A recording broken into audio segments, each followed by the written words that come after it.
kochani, z tej strony Szafi, to Was serdecznie ponownie na moim kanale. Ostatnim razem, kiedy nagrałam filmik o moich ulubionych seriach anime, przejście ten materiał bardzo cieplutko, więc uznałam, że czemu by nie znów egoistycznie stworzyć film, tym razem o moich ulubionych seriach na Webtoonie, czyli kolejnej platformie, która tak naprawdę dla mnie jest ostatnio największym źródłem rozrywki.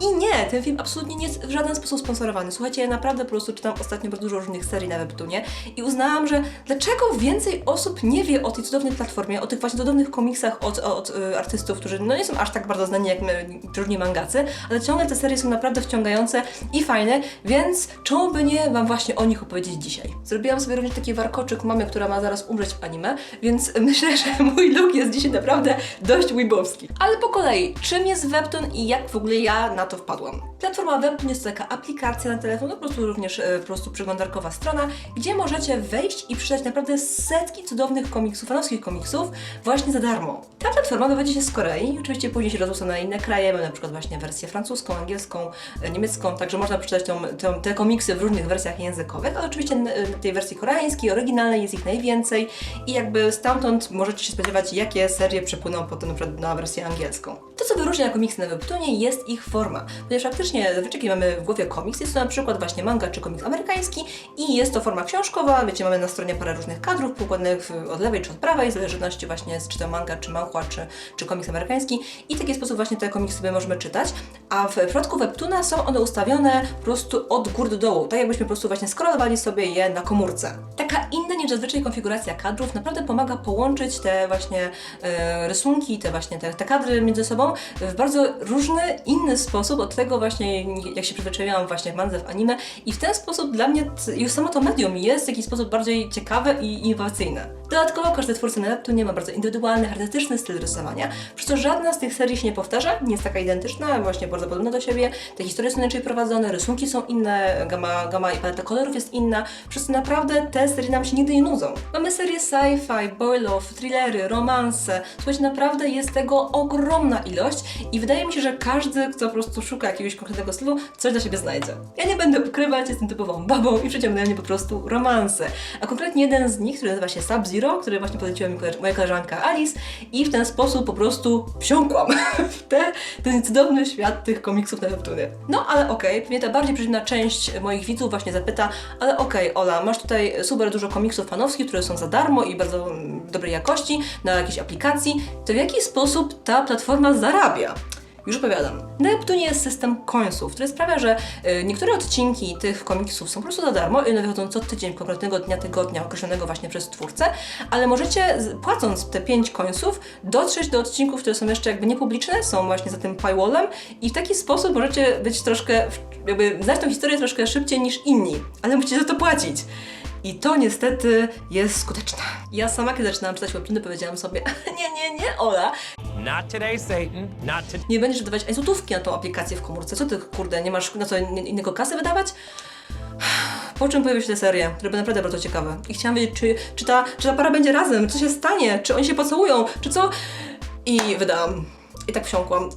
I niestety jest parę serii, które czytam non-stop na tych końcach i nie żałuję niczego. Niczego nie żałuję, ponieważ naprawdę czuję, że w jakiś sposób wspieram tych twórców, tych komiksów, a przy okazji wiem wcześniej, czy moja ulubiona para się zeszła. Ale okej, wystarczy tego wprowadzenia. Pozwólcie więc, że przedstawiam wam moje ulubione serie na Webtoonie, które absolutnie uważam, że są warte polecenia, godne polecenia i są bardzo mało znane, więc nie wiem dlaczego więcej osób ich nie czyta. Jednak muszę zacząć od serii, którą wydaje mi się, że większość z was już zna lub chociaż kojarzy z jakichś cosplayowych instantów czy z fanartów, ale jest ona dla mnie bardzo ważna, ponieważ dzięki niej stwierdziłam, że faktycznie ten Webtoon jest wart mojego czasu i zachodu i zaczęłam czytać te wszystkie komiksy, stąd teraz ten filmik właśnie dla was powstaje. I oczywiście mam na myśli serię Lord of Olympus, która bazuje na mitach greckich, troszkę bardziej takim nowoczesnym spinie, właśnie jakby to wyglądało w rzeczywistości, teraz między nami, a konkretnie chodzi o mit Persefony i Hadesa. Myślę, że większość z was chociaż kojarzy ten mit, czyli właśnie romans między królem ciemności i podziemi, a boginką wiosny, co samo w sobie jest takim dość naprawdę kontrastowym wydarzeniem. Przy okazji mamy tą całą barwną galę bogów dookoła naszej pary, czyli właśnie tych wszystkich greckich bogów, które właśnie możecie kojarzyć ze szkoły, z mitów, z historii i oni sami sobie są ciekawym tłem, ale również ciekawymi postaciami, które mają swoje historie, swoje bolączki i są bardzo ludzcy. o co tak naprawdę chodzi w mitach greckich, ponieważ bogowie są przedstawieni jako ludzie, którzy mają swoje własne bolączki, więc wiecie o co chodzi.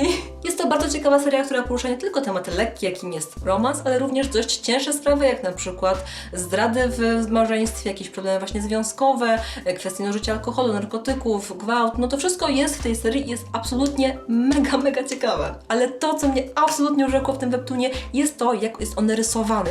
Nie wiem, czy widziałam gdziekolwiek indziej, w jakimkolwiek innym komiksie, taki styl właśnie kreski, graficzny styl tego rysowania tego komiksu, naprawdę jest to sztosiwo. Barwy są tam przepiękne. Każdy bóg, boginka, każda postać ma swoją gamę kolorów, która po prostu zmienia się, nigdy nie jest taka sama, zawsze jest to troszkę coś innego i po prostu wiemy, kiedy patrzymy na historię której postaci. Mega serdecznie Wam polecam tą serię, nawet jeżeli nie jesteście fanami komiksów czy właśnie webtoonów. Myślę, że zostaniecie właśnie dla kolorów, dla tej historii, no i oczywiście dla piesków Hadesa, bo pieski Hadesa są najlepsze. I Minta jest spoko. Ja wiem, że to jest troszkę taka niepopularna opinia, ja uważam, że jest dobrze zbudowaną postacią i ma swoją historię, i ma swoje powody i w ogóle nie hejtujmy Mintę, bo ona jest spoczko. Drugi webtoon, który czytam na bieżąco i niestety wydaję na niego końcy, jest Sub-Zero, o którym właśnie wspominałam na początku tego filmiku, czyli jakby seria, która mnie osobiście wciągnęła w webtoon. Ten komiks opowiada historię o dwóch krajach, które toczą wojnę i w tym momencie jeden z nich, musząc się poddać, oddaje swoją księżniczkę w zamąż pójście do tego większego kraju, żeby stworzyć jakąś tam dyplomację. Jak możecie się spodziewać, nasza główna bohaterka nie ma zbytnio ochoty na hajtanie się z kolesiem, którego absolutnie nie zna, ale kocha swój kraj, więc jakby podejmuje tę decyzję i jedzie, żeby go poznać, po czym ten typ jest absolutnym dupkiem. Jest pięknym dupkiem, ale dupkiem, więc nie ma tam zbytnio chemii, raczej jest takie, musimy jakoś się dogadać, więc przynajmniej spróbujmy. Przy czym to wszystko się dość komplikuje, gdy okazuje się, że słuchajcie, w tej historii są smoki. A konkretnie rody księżycy tych dwóch krajów mają sobie cząstkę duszy smoków, czyli takich właśnie przedwiecznych strażników tych krajów, przez co mogą właśnie zmieniać się w te bestie, mogą rządzić tymi krajami i to wszystko jakby działa. Tylko że jest taki mały problem, smognej bohaterki nie ma ochotę w ogóle w tym całym bagnie się taplać. Przy okazji ona sobie musi poradzić z tym dupkiem księciem, musi sobie poradzić z jakimiś dworskimi intrygami i tym w ogóle, że jest masa asesinów, które w ogóle czyha na ich życie, ponieważ jest wojna, nie wszystkim się to podoba i jest naprawdę ciekawie. Oprócz tego, że to po prostu bardzo fajna historia, są tam przy okazji smoki, których ja jestem osobiście wielką fanką w popkulturze i w literaturze, więc to już dla mnie robi całą robotę. Jak również w tym webtoonie jest dodatkowo muzyka. W niektórych seriach podczas czytania możecie usłyszeć muzykę, która jest specjalnie stworzona właśnie na potrzeby konkretnych webtoonów przez właśnie jakichś artystów i ona pasuje klimatem właśnie do tej historii, którą czytacie przed sobą w komiksie. Więc to jest absolutnie takie bardzo imersyjne uczucie i bardzo pomaga się wczuć właśnie w tą serię. Kolejne dwa komiksy, o których chcę Wam wspomnieć, połączyłam ze względu na to, że mają bardzo podobny styl rysowania, ale są podobne w taki sposób, że jest bardzo różny od wszystkich innych webtoonów, które czytałam. Mowa o Brass and Sass i Edith. I te dwie serie są rysowane jakby w taki sposób pastelowy, jakby ktoś po prostu brał pastel, suchy pastel i rysował właśnie po kartce.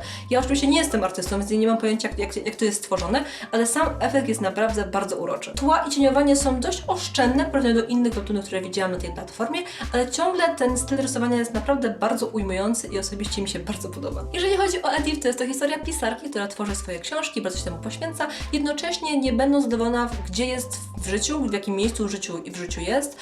Oczywiście jakby z tego pisania nie może się utrzymać, to właśnie pracuje w różnych pracach, jest dość samotna, ma tylko jedną przyjaciółkę, która tak naprawdę troszkę się oddaliła od niej przez to, że jest w nowym związku i ta dziewczyna jest troszkę taka zagubiona i w tym momencie swojego życia poznaje właśnie pewnego chłopaka, modela, który po prostu mega ją ujmuje, przy czym jest on dość ciężką osobą. Powiedziałabym, że ta seria jest takim troszkę slice of life przez na przykład dojrzały, dorosły romans. Ponieważ faktycznie jest ten romans i jest on taki dość dominujący w tej serii, ale jednak jest on faktycznie taki mądry, fajny, ciekawy, a nie jest takim kolejnym kliszowym romansidłem z liceum w Japonii. Ale absolutnie nie mam nic do szkolnych miłości, ponieważ kolejna seria, o której wam właśnie wspominałam przed chwileczką, czyli Brass and Sass, dzieje się w szkole. I ta seria opowiada historię Camille, czyli dziewczyny, która nie do końca czuje się w czymkolwiek specjalna, ciekawa, utalentowana, po prostu podejmuje bardzo dużo różnych hobby, po jakimś czasie po prostu je rzuca taki typowy wspomniany zapał. I ta tendencja odmija się dopiero wtedy, kiedy odkrywa szkolną orkiestrę, gdzie faktycznie odkrywa również trąbkę i stwierdza, że hej, trzeba nauczyć się grać na trąbce.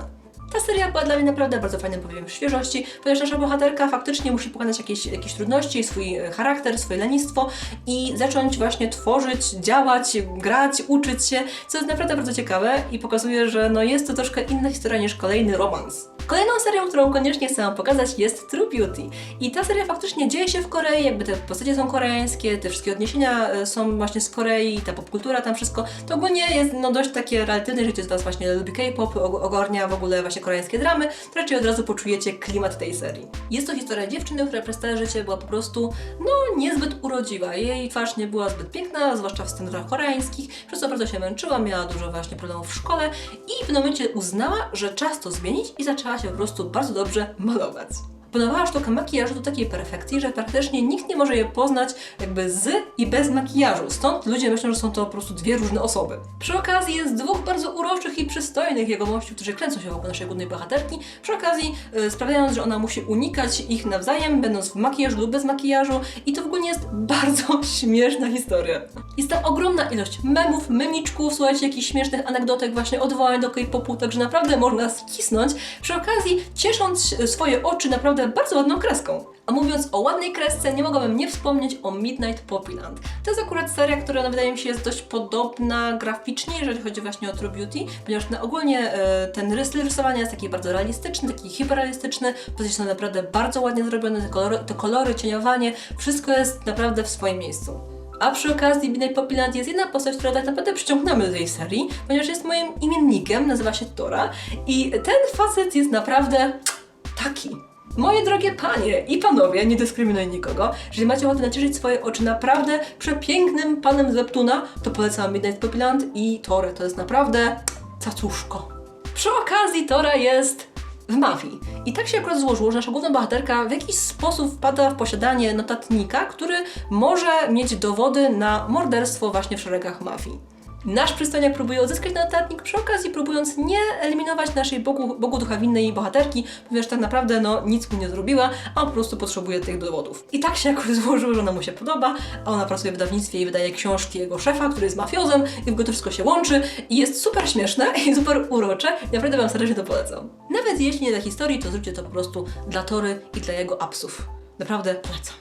A mówiąc o ładnych chłopcach, takich seriach, które nie są zbytnio, nie wiem, elokwentne i wybitne, a jednocześnie ich poziom wizualny jest naprawdę bardzo ciekawy, nie mogę zapomnieć o My Dear Cold-Blooded King. Ostrzegam Was, to jest tak okropne romansidło, takie przebrzydłe romansidło, ale muszę Wam powiedzieć, że naprawdę warto. Jeżeli macie ładne jakieś guilty pleasure, to naprawdę ta seria jest absolutnie, no taka odmurzająca. Sobie po prostu włączacie, poczytacie sobie właśnie jakichś tak absolutnie głupich romansach, takich absolutnie głupich zwrotach akcji, że po prostu wiecie, co się stało i dlaczego, o co chodzi, ale ciągle doczytacie, ponieważ no ci chłopcy są naprawdę bardzo ładni.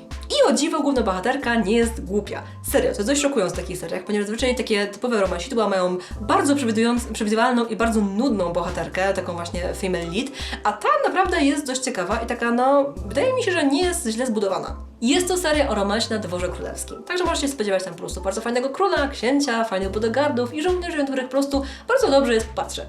A teraz czas na bardzo różną serię, która mnie osobiście zaciekawiła faktem, że jest ona o youtuberach. Komiks ten opowiada historię Sam, która tworzy indie gierki i jedna z nich trafiła właśnie do recenzji przez jednego z wielkich youtuberów. Na nieszczęście Sam, ten youtuber okazał się dość sporym dupkiem, który przy okazji nie ma pojęcia, jak się gra w gry logiczne i po prostu stwierdził, że ta gierka jest do dupy i przy okazji właśnie dają złą recenzję w YouTube i masa, po prostu miliony jego widzów poszli potem właśnie oceniać jej grę i dali jej same 0 czy 1.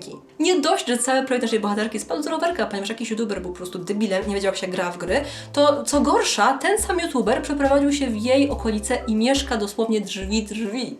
Jak możecie się spodziewać, wynikła z tego naprawdę masa różnych gagów i właśnie historii. Taki typowo, słuchajcie, nowoczesny, słuchajcie, no bo on jest właśnie twórcą gier, jest programistką, on jest właśnie youtuberem, więc jakby te bardzo realistyczne i takie, nie wiem, słuchajcie, aktualne problemy właśnie naszego pokolenia są tam właśnie wyciągane i wyśmiewane. Mamy tam również bardzo kolorowe grono bohaterów drugoplanowych, którzy przy okazji są w gildii Samanty, grają właśnie z nią w jakieś MMO, przy czym no, oni są również bardzo śmieszni, mają swoje właśnie historie, swoje problemy i również jakby tworzą całą tę historię od tyłu. Serdecznie polecam, jeżeli macie ochotę się pośmiać, zobaczyć troszkę takich bardziej aktualnych tematów i przy okazji jest to no dość fajny romans. Słuchajcie, przerywnik na kitku, ponieważ ktoś wstał i jest taki miałczący i potrzebuje atencji. Także idź i psuj coś następnego, ponieważ życie z kotem to jest przygoda. Ja tak gadam i gadam, a te serie się nie kończą. Słuchajcie, naprawdę jest masa bardzo fajnych komiksów na webtoonie. Stąd może po prostu odminę jakby szczegółowe opisy i tylko wam wymienię serie, które naprawdę bardzo lubię. Jeżeli lubicie serie, które mają do zaoferowania troszkę więcej niż tylko poprawny, przyjemny romans, to polecam serdecznie Siren's Lament. To jest historia taka troszkę bardziej fantasy, sci-fi, podająca o klątwie osób, które po prostu popełniają samobójstwo poprzez właśnie taką niespełnioną miłość. Ciekawą historią będzie również Age Matters, czyli to, jak sobie poradzić z bardzo nieprzyjemnym i wymagającym szefem wielkiej korporacji, który zatrudnia Cię, jednocześnie mając to 10 lat więcej niż ta osoba i przy okazji wpadając w romans z nią. Także no, jest ciekawie. I oczywiście nie mogę pominąć jednej z najbardziej, wydaje mi się, unikalnych serii na webtoonie, która nazywa się The Rough and the Dawn. I to jest seria, która jest na podstawie książki 1001 nocy, słuchajcie, tych opowieści właśnie Alibaby i tego wszystkiego, co możecie kojarzyć właśnie, no, jakby z książek. Polecam tą serię każdemu, kto lubi arabskie klimaty, piękną kreskę, dobrą muzykę i dużo tajemnicy. I chyba na tym zakończę, ponieważ gadam, a tytuły mi się nie kończą i absolutnie myślę, że mogłam powiedzieć wam więcej takich webtoonów. Jeżeli znudziło wam się czytanie mangusi czy amerykańskich komiksów, to myślę, że naprawdę webtoon może być fajnym powiewem świeżości. Wszystkie linki do serii, o których wam dzisiaj opowiadałam, będą w opisie tego filmiku, także możecie klikać, oglądać, czytać i przy okazji potem dzielić się ze mną właśnie waszymi wrażeniami. Ja kocham dyskutować o nowych chapterach moich ulubionych serii na webtoonie, także koniecznie słuchajcie, piszcie do mnie na Facebooku, na Instagramie, może właśnie doradźcie mi jakieś swoje ulubione komiksy, czy właśnie serie z tej platformy. Myślę, że na pewno mamy jakiś temat do pogadania. Pamiętajcie, że z tej strony jak zwykle będzie więcej moich filmików, słuchajcie, poradniki, vlogi, tutoriale, wszystko o cosplayu. Z tej strony będzie moja subskrypcja, a tu będzie mój Patronite. Mam szczerą nadzieję, że dobrze wam się słuchało czegoś niecosplayowego z mojej strony, ponieważ ja naprawdę bym nagrała więcej takich filmów. Dzięki wielkie za dzisiaj, widzimy się już niedługo, więc pa! Buźka! A ja też więcej webtoonów! Zabiję tego kota dzisiaj. Absolutnie go dzisiaj zabiję. Co masz do powiedzenia w swojej sprawie? Kto mi wypił wodę?